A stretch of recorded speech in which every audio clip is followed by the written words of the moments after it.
Trump supporters were not too pleased after NPR tweeted out the Declaration of Independence in bits and pieces. Now, this is something of a tradition for NPR, who has been doing it for 29 years. Now, they haven't been tweeting it out, but they've been reading out the Declaration of Independence. But when it was broken down into bits and pieces, some Trump users were saying that there was some propaganda, some bias. Let's just go to some tweets for the reaction right now. So NPR is calling for revolution. Interesting way to condone the violence while trying to sound patriotic. Your implications are clear. Please stop. This is not the right place. And then my favorite, someone responding to this is Goth Miss Frizzle, which that's a great Twitter name that deserves to be called out. There's nothing more American than getting pissed because you think the Declaration of Independence is shitting on the president. And that seemed to have been what was going on. People thought that falsely, they assumed that the Declaration of Independence was calling out current President Trump, when in fact it was calling out 1776 monarch King George. This is actually not the first time that something of this kind has taken place. In 1951, Wisconsin journalist John Patrick Hunter was reporting for the Capital Times, and he ran into sort of a similar sort of propaganda scare during the Red Scare. The reporter typed up the Declaration's preamble along with 6 of the 10 amendments that make up the Bill of Rights and added the 15th Amendment prohibiting racist laws against voting. Hunter put those foundational American documents into petition form and canvassed 112 people at Madison's Independence Day celebration, but found only one person, insurance agent Wentworth Millar, not the actor, willing to sign off. None of the others Hunter approached would sign, and 20 of them accused Hunter of being a communist. So I think this is this is a very interesting story. I want to get your take on this. Is this just this is just people not knowing the Declaration of Independence, or just looking for propaganda and scare tactics? So first, just to finish up that 1951 case, which is hilarious. They weren't alone. Joe McCarthy, the guy who was doing the Red Scare, said that he congratulated the people of Madison for not signing a petition agreeing with the Declaration of Independence and the Bill of Rights, because he said the petition was put out by a communist editor of a communist newspaper. Yeah. So let's enjoy the irony of the American Declaration of Independence being communist. So now back to today, here we are again, because the Trump supporters called the Declaration of Independence, quote, trash.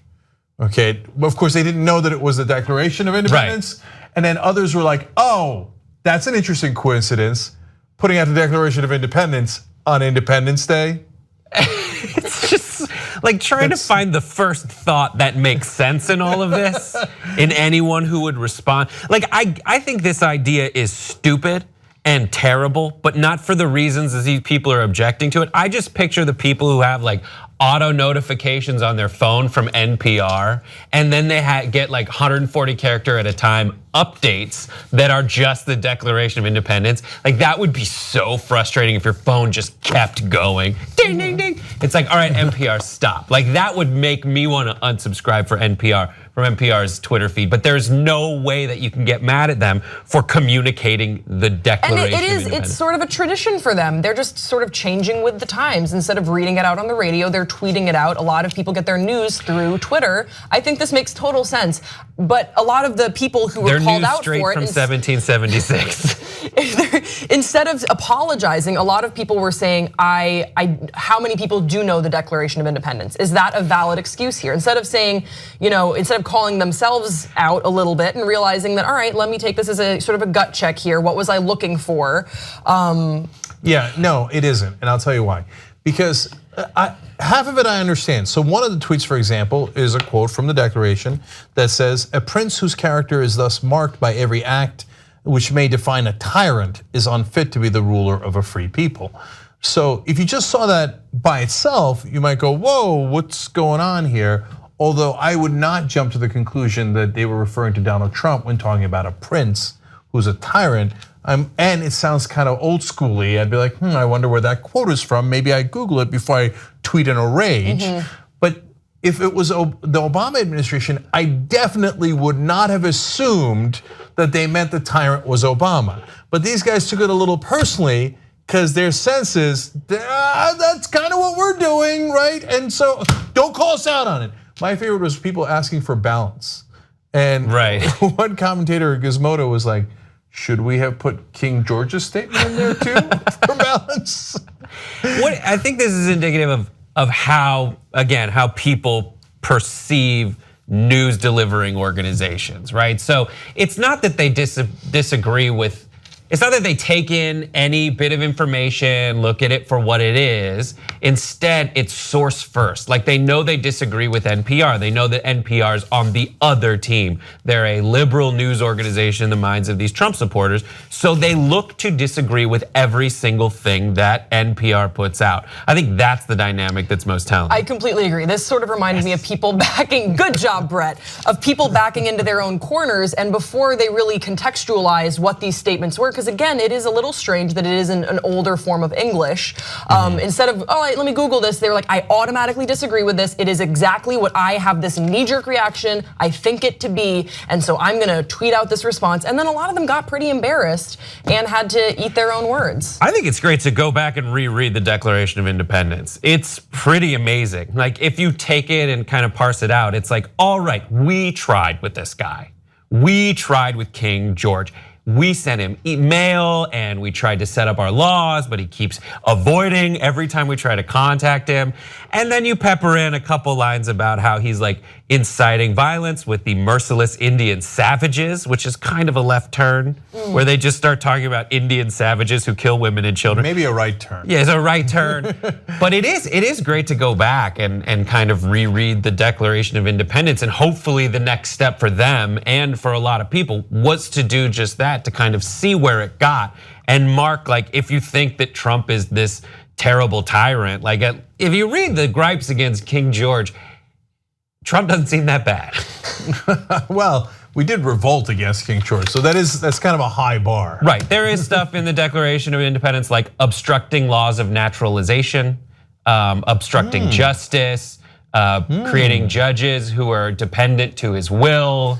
By the way, that is why some of the people thought it was about Trump. They're like, our guy obstructs justice, so this must be about him. Right. There is something about calling legislative bodies to strange places that are essentially intended to wear down the will of the public. And so when it makes you think of like conducting state business in weird places like Mar-a-Lago. And then also like over Twitter. Why have we chosen that to be the place we take these kinds of discussions? My favorite was the idea that this was a conspiracy by NPR. It's a conspiracy they launched 29 years ago. Yeah, right. Like, thorough. We know that Donald Trump will be president 29 years from now, so we'll pretend that we care about the Declaration of Independence for 28 years. Yeah. And then whammo, we'll get Trump on the 29th year. And the guys are like, oh, now you're putting this out on Independence Day. Like, gee, I wonder what message you're sending. It's like, no. It's Independence Day. That's what they're sending the message, that it's Independence Day, which is named after kind of the Declaration of Independence. Yeah, we're not always talking about you. People aren't always trying to make you angry. Sometimes it's Independence Day, and so they're communicating the document that triggered independence. Well, and also just to remember that the United States was founded on a revolution, on speaking truth to power, and I think that that's something. Reading from what happened in 1951. Yeah. Yeah, in 1951, that's another thing that why are we so afraid of acknowledging that at our core, at our roots, you want to revolt when there's an abuse of power? I think it's kind of beautiful and it's a nice reminder. I'm very happy that NPR has this tradition because it's something we do tend to forget. And the conservatives are supposed to be totally in favor of that. The don't tread on me, right. And I have the rights, government doesn't have the rights. If you read it, that's exactly what it's saying, but apparently it makes you angry these days. I can't wait for next 4th of July when they flip out over Independence Day at the movie. They're like, what is Will Smith trying to say about Trump? Is he calling him an alien? Help us build independent media together. Come join us, tytnetwork.com/join.